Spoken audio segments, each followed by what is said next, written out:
does that, and it's very bad. But. Oh, I move. Hi, everyone. Welcome. See our audience, our attendees are filling in.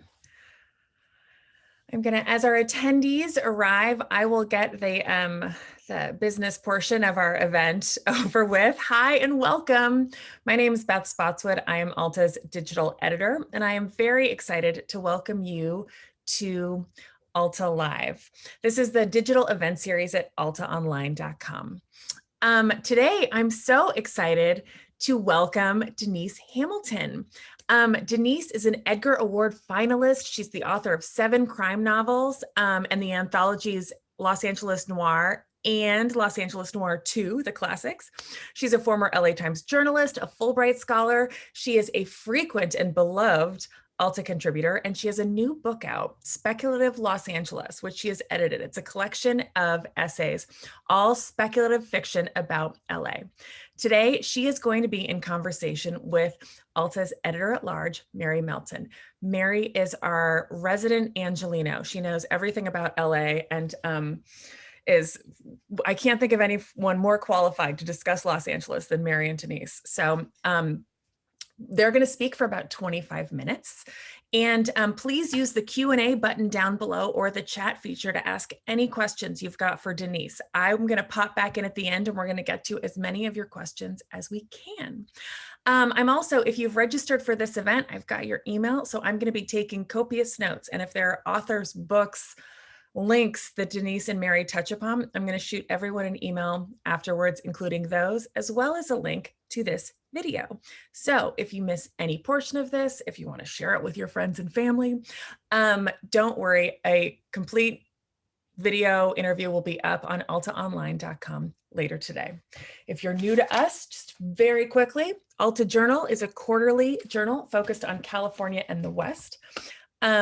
People like Denise write for us and win awards because she's so amazing.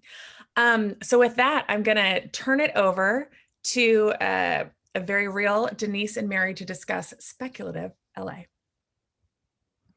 Great. Thank you so much, Beth. Denise, so good to see you here on St. Patrick's Day. We're representing, I see, with our green. I sent Beth DNA proof that I'm 66% British Irish, so I had to, my DNA required that I wear green today.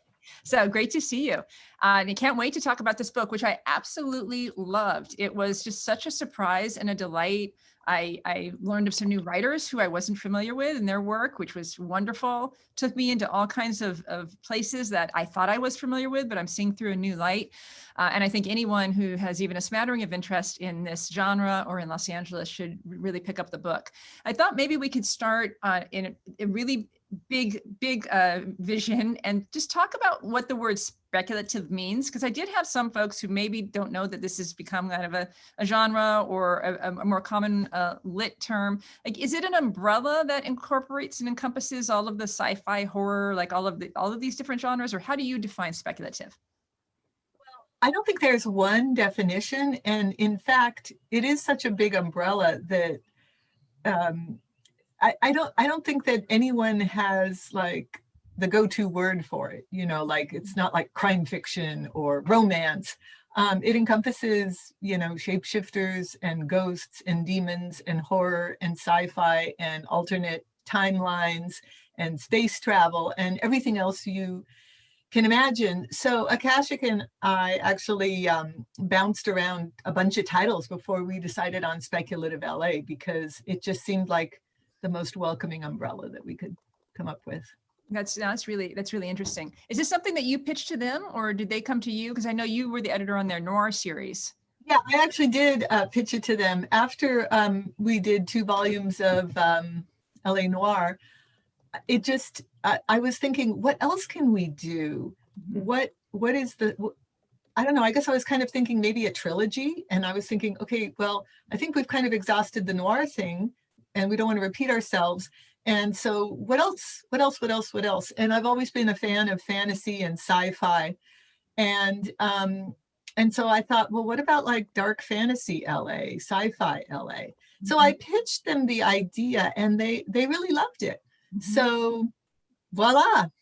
And they're the ones who said, let's do it with the same format as the City Noir series. And I said, okay, I understand that really well. So then, Akashic has always, once they find the editor, we basically have carte blanche. So they basically said 14 stories, 14 goods, go. So after that, it was up to me. What a dream as an editor to get an assignment like that. You brought in so many diverse voices in this book. And as a longtime sci-fi fan yourself, I'm sure you know, like really since the inception of this as a genre, with the rare acceptances like Octavia Butler, like this has been mostly a fictional future that we've seen in literature traditionally in the history of this genre through a male white writer's eyes. Great, fabulous writers, Philip K. Dick or Ray Bradbury or Harlan Ellison, but mostly through that. So as you went through and were editing this book, how did the future look, or what was it? Was it portrayed differently when you're now seeing it through all of these different lenses? Well, I think it's so overdue to expand that lens to people who are not white males. Mm-hmm. And you're right, the genre has traditionally been very much dominated by white men, although we do have, Margaret Atwood, Ursula Le Guin, and others, but they're kind of the exceptions to the rule. Well, for starters, if you're going to do a collection called Speculative Los Angeles, by definition, I think it has to be very multicultural because this city is majority minority. So that was certainly something that I was trying to find balance on with the collection and with the authors. And I'm really glad with the way it turned out because we have a lot of stories from suburbs, from the East Side, El Sereno, Alex Espinosa's story, which is a story about a 21st century changeling. And I know that Alex is here today listening in to this. So hat tip to Alex. So yeah, I mean, I wanted stories about all the different ethnic communities and stories where you had like Chinese Americans interacting with Mexican Americans and stories that didn't have any white characters in them because vast swaths of this city are that way. Yeah. So I'm glad with the balance that we found. LA has often been associated with this genre. I'm just so curious, has LA attracted writers of this genre, or have they developed into writers of this genre by being in LA? Like what's that relationship? Hollywood is like a giant magnet, right? That just exerts this centrifugal pull, drawing writers of all stripes, from William Faulkner and, Fitzgerald and Hemingway on in. I think that one author who was sci-fi and came here to write sci-fi was Harlan Ellison. And, he is one of the masters of sci-fi, and a lot of it not set in Los Angeles. But if we ever do Speculative Los Angeles, the classics, I know exactly which Harlan Ellison story I would like to include. But yeah, Philip K. Dick, Ray Bradbury, let's not forget Ray Bradbury.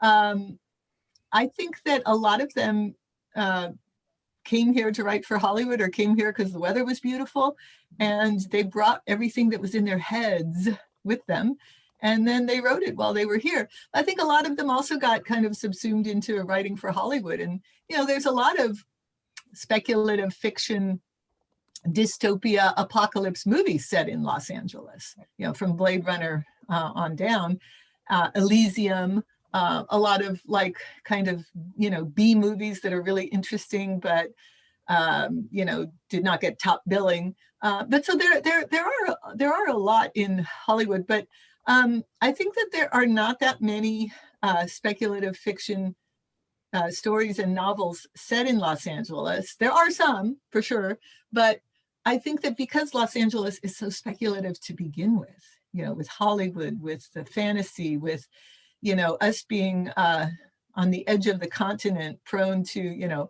rising water levels, the big one, earthquakes, fires. I mean, we already live in a speculative city. So I think you can write fiction that already incorporates that and is not termed speculative. So I think that for the authors, the challenge was how to take the LA template and tweak it and make it even crazier and weirder and more alternative. So for example, the story that starts the collection is set in an alternate timeline, Los Angeles, in Rancho Los Feliz, where the old Spanish land grants never gave way to industrialization and California never joined the United States. And this rancho is run by two women, a Latina woman and a Native American woman. So that was kind of a cool twist. Mm-hmm. And so at first I thought I was dealing with a kind of this bucolic Eden type story. And then boom, a terribly burned man wearing strange synthetic clothing and carrying a weapon staggers out of an oak grove. And all of a sudden it becomes Paradise Lost. So yeah, I love that. I absolutely love that story. It's a great way to begin the anthology. I was curious, you know, you've got stories of the supernatural and of ghosts and these crazy monster trash cars. Like that whole story was amazing. And you've got robots and changelings. Were you looking for a balance of all of this when you were commissioning these stories? Or did you ask for any of those boxes to be checked, you know, or did everyone kind of come up with their own way into the stories? Well, I gave everybody a very wide mandate. You know, you can write about anything you want. I think it kind of just that when the dust, that's what we had, you know. I think that the one thing that's really pretty much impossible to do is kind of a space opera set in LA, because if it's space opera, it's on a ship, and unless you're recreating LA or parts of LA, that just wouldn't work. Or setting up another alternate LA like on the moon or something. So sci-fi that was not really set in LA was completely out. But I think that based by being very particular with the contributors that I chose, I think it ensured a wide range of stories and genres, subgenres. And I think one really good example of that, you mentioned like the battling giant mecha robots, which comes totally from kind of Asian anime, right? And oh, there's a kitty cat. Yeah, I've got a changeling in the house. Yes, a black cat, a gray cat. Anyway, and so Quiyu Liu, who's a young writer lives in the San Gabriel Valley, which is very near and dear to my heart because I was an LA Times reporter in the San Gabriel Valley for years. And their story is set on a giant landfill in La Puente, which they told me actually exists. Like apparently you can see it if you drive by the freeway, along the freeway, but you won't notice that it's really a landfill because it's kind of one of those weird disguised things. But, and so I love that story because it's such a mashup of different cultures, Latino cultures, Asian cultures, and it's a mashup of genres. It's a love story. It's a non-binary story. It's a love triangle, and you can just. I think it's such a cinematic story because you can just see those giant human-piloted robots battling it out to the death on this landfill while people scream and yell and bet and drink and smoke. So I just thought that no one else was going to write that story. Yeah. And the San Gabriel Valley, as you said, is such a rich tapestry, such a great source of stories, and a place that, you know, generally doesn't get written about nearly enough. Yeah. Similar question to the last one, like, were you also looking for that kind of geographic range? Like, did people come to you suggesting neighborhoods, or like, how did that work? Because it's such a great balance, and you've got a map at the beginning of the book that shows, you know, where all of these locations are. Yeah. Hold on one sec. I just have to get a Kleenex. I'm so sorry. Yeah. Yeah, there's a really an incredible range. You know, as you were saying to Denise, like the stories go into torrents. There's black holes and torrents that are discussed. There's a whole great section that I really love that's set in the San Fernando Valley, where I grew up, about the purple panic induced by jacaranda trees. And so many of, I think that was Francesca Leah Block's story, were such touchstones for me, having grown up in the Valley. And she was really evocative of all the senses. So yeah, I was just so curious how how you pieced all those neighborhoods together. Well, each author picked the neighborhood they wanted to write about. Mm-hmm. And what was funny was Dwayne, I'm going to butcher his name, Swerzinski. Mm-hmm. He came in about halfway through and he said, well, I think I want to write about Hollywood. He goes, but you know, probably everyone wanted to write about Hollywood. So I'll come up with another one. And I go, no one has picked Hollywood. And I said, so it's all yours. And he's like, oh, delighted. But I think that the reason that nobody picked Hollywood is because Hollywood in fiction has been so overdone. You know, there have been wonderful, wonderful movies and books set in Hollywood. But I think it's really hard to find a new angle to come into it from so that it feels fresh. And I think that speculative fiction offers just that new avenue. It bores a brand new tunnel or hole or wormhole into Hollywood because it doesn't have to be set in the real world. You can have demons inhabiting animals, or you can have holograms, and you can have psychic death cults getting together in abandoned movie theaters, as Dwayne's story has. And again, his story was such a mashup of like 50s B horror movie and camp and comedy. And it was the format as a like a interrogation Q&A from the police was also so fresh. And Dwayne writes a lot of scripts.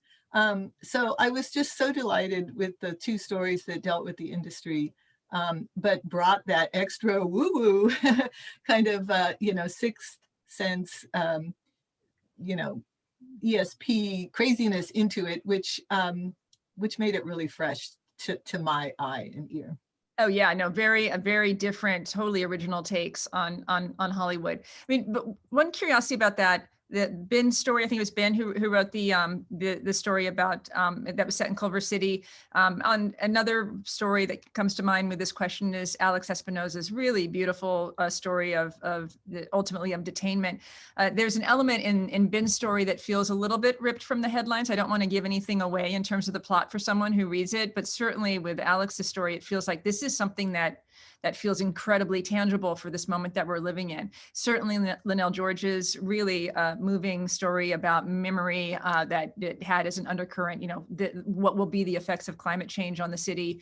Also, did you want a feeling of currency with these stories as well? Because several of them feel, even though they're looking into the future, they feel very real. Yeah, I think some of the best speculative fiction takes place like 15 minutes into the future, where it feels like a very familiar LA, but things are really off. Some things are really off. And so Linnell's LA feels almost like our LA, but then when you think about it, it's not our LA. And it's 100 degrees all the time.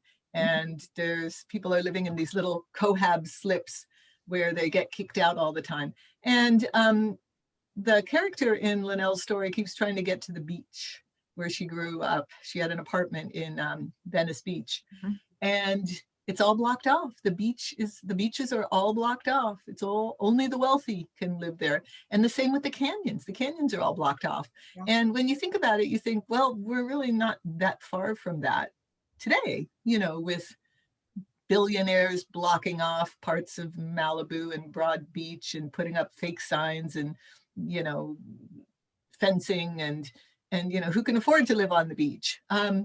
And the canyons too are, you know, there are these monstrosities of these, you know, these giant mansions that go up that you just think, you know, that's going to displace half the hillside. But so I think that, you know, it goes back to the idea that we're living in a place that is half speculative already. And almost you just have to connect the dots. But one of the reviewers for the collection, it was Tom Nolan in the Wall Street Journal, said that some of the best stories had this humanistic element that reminded him of Ray Bradbury's stories. And I think that's true. I think that, you know, they say about science fiction that when you're writing sci-fi, you're really writing a critique of the present day, of what's happening today. And I think that's true too, because even in the future, even if you have robot nursemaids, hopefully the AIs will still be infused with empathy or with perhaps even a stronger sense of morals than some humans have. Yeah, So that's actually that's something I found really emotionally compelling about the stories, is even the ones that are maybe looking a little bit further into the future, like the story that closes the anthology, which is just, again, I don't want to give much away, but a beautiful story about the end of humanity, and AI. I mean, even with that, or Undercurrents in Amy Binder's story, which is talking about, and Charles Yu's story as well, both of which are talking about kind of broken families, you know, and that need for connectivity. So even when we're looking further into the future, these kind of basic elements of humanity and cravings, this craving for love, for connection, for understanding, empathy, those are still undercurrents, which leaves you with, I feel like, a hopeful feeling about even looking that far into the future. Were you thinking about that? Which is another way of saying, like, we tried to make sure it didn't feel completely dystopic and hopeless, because that can sometimes be the way you walk away from certain stories, like, oh my God. yeah, well, you know, other people have asked me, well, how did you sequence the stories, and how did you come up with that that lineup? And I think that the last story in the collection by Kathleen Kaufman, which is set in a Century City high-rise, which is now the coast. The waves are crashing way below, off on the protagonist can see from her high-rise balcony in Century City, and she's attended by a robot caretaker, nursemaid, whatever you want to call her. I think that that just hit me immediately as, okay, that's the story that closes the collection. Because it just seemed to fit. So there's a strange kind of alchemy, which is not based in reality, that when the stories came in, they just kind of shuffled themselves into that that chronology, and it was really easy to put together and to divide them into, you know, little subgroups. I really did. I wanted a balance of location and diversity of all kinds. And I to really reflect the entire city, and not just white LA, and not just wealthy LA. And so I also think that like Luis Rodriguez, who author of the memoir Always Running, owner of Tia Chuchas out in Sylmar, poet laureate of LA, just this amazing LA born, I think he was born in South San Gabriel or El Monte, amazing LA writer and activist. His short story was really ripped from the headlines too, because it starts with a giant earthquake hitting Los Angeles, and then the city and corporations kind of using that as an excuse to kind of slowly creep into a fascist corporate police state. And his characters are rebels who are holed up in caves and tunnels in the San Gabriel Mountains, and they are fighting to overthrow the corrupt police corporate state. And he wrote that story. I mean, Black Lives Matter protests were already happening. It was before George Floyd. But there was definitely something in the air that I think a lot of the authors picked up on and kind of manifested into their fiction. And his was certainly one of them, that he wrote that before the big of 2020. And yet he captured something that was already in the air. I think that Alex Espinosa's story too, Detainment, which is about a Central American toddler who comes back from being separated from his mother in ICE custody for several months. And he's reunited with his mother at the airport. They go to a relative's house in El Sereno, which is on the east side, east of downtown. And the mother says, it looks like her child, but she says, this is not my child. There's something wrong. So it's a 21st century changeling story. And I think that, it was written out of rage and anger and horror. I mean, horror, right? Because you read the headlines and you're filled with horror. So he kind of turned it, he did that wonderful, transformative thing that we do with fiction is he made it that, more compelling than the sum of its parts, because when you read story after story in the paper about that, it's hard to keep your focus. Whereas when you read one story that is fictional, your heart just goes out to this child and to the mother. And through speculative fiction, he's really able to pull at your heartstrings. We're going to bring Beth in just a second to go over some questions from the audience.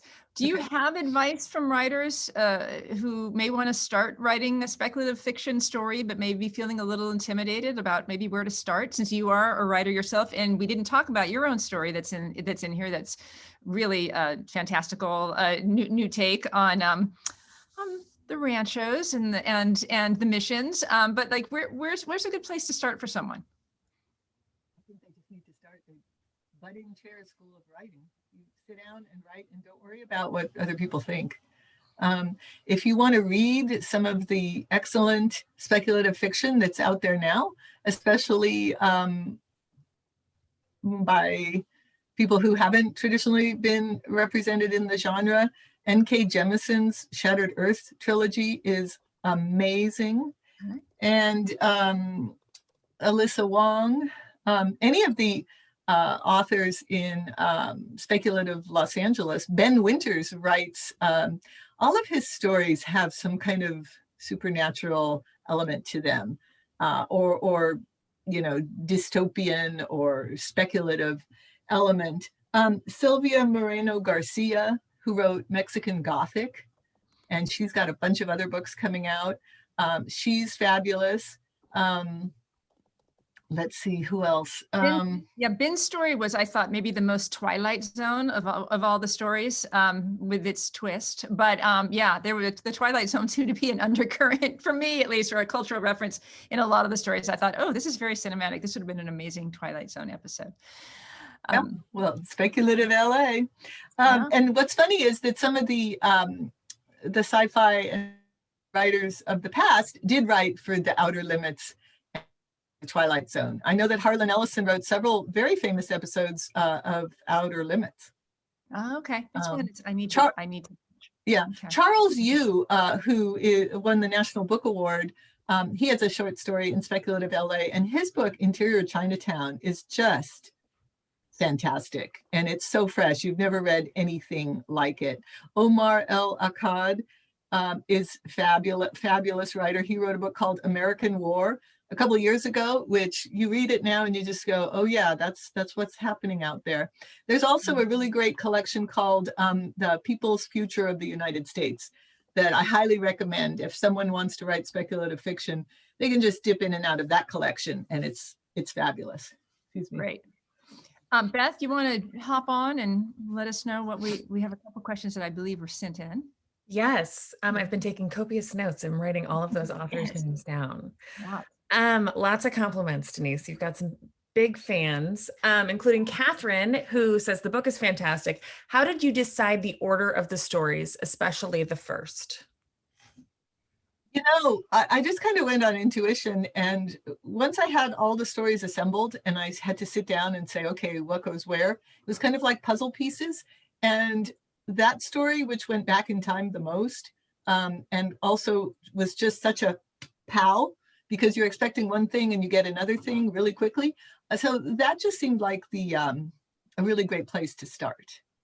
And then after that, I wanted to switch gears, just switch it up quite a bit. And so I wanted Alex's story second, because that was going to hit you real hard in a very different way. And then, like I said, the last story for sure, I thought, okay, this is the elegy, this is the slow story where we go sailing kind of off onto the horizon in more ways than one. So I really wanted that for the end. And I don't know how it could have gone different ways, I guess. But to me, there was some kind of intelligence in the way the stories just kind of shifted themselves into a whole, because they were all pieces of a whole. They all, of course, stand on their own, but they were all saying different things and clamoring to be in different places and sit next to different people, different other authors. So it's just a matter of kind of finding that through line. And I can't really explain it too well other than to say it's somewhat mysterious to me too. But you weren't picking names out of a hat. No, not at all. And Ed asks, in the realm of California speculative fiction, are there women writers or writers of color who were active in the 50s, 60s, and 70s and whose work is only now getting the attention it deserves? Octavia Butler, for sure. She was active more, I think, in the 80s.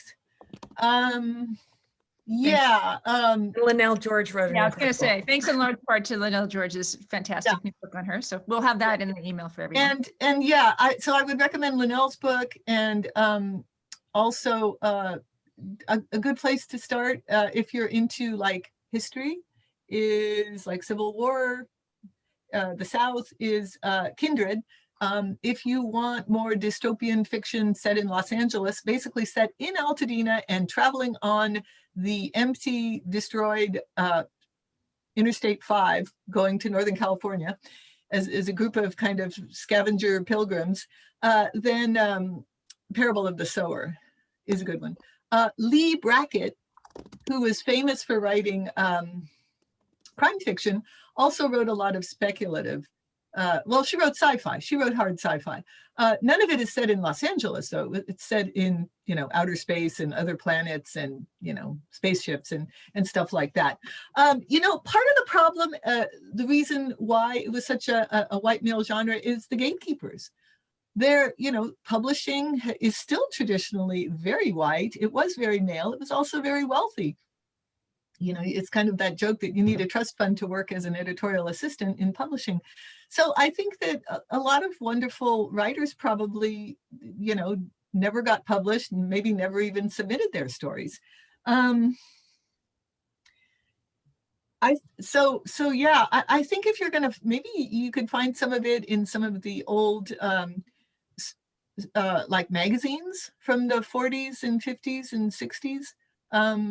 Yeah, it's a good idea.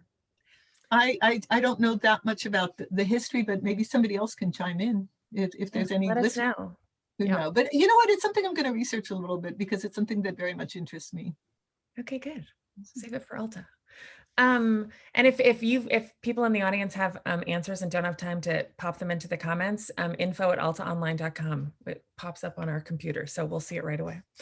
Finally, can you make any recommendations for poets or authors with a sense of the absurd, quirky senses of humor or satire? Who's your favorite funny writer? Okay, here's one, and he's also kind of speculative. Paul Beatty. Yeah. Wrote a book called The Sellout. Yeah.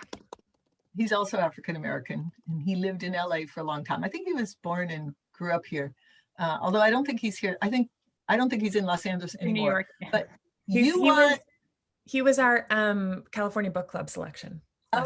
Last month in February, right? In February.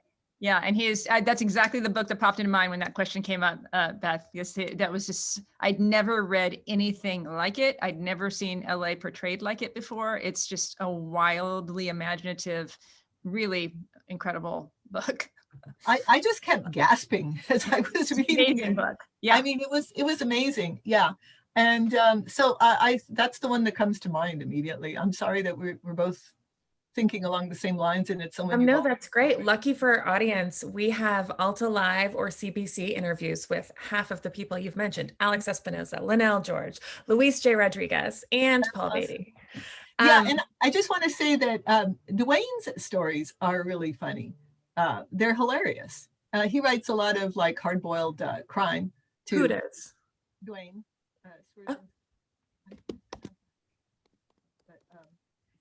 He's in Speculative LA, and Ben Winters is hilarious. If you read that short story in Speculative LA, it's really funny and satirical.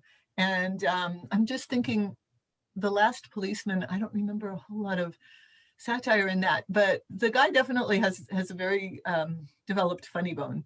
Charles Yu also, I think Interior Chinatown is very funny.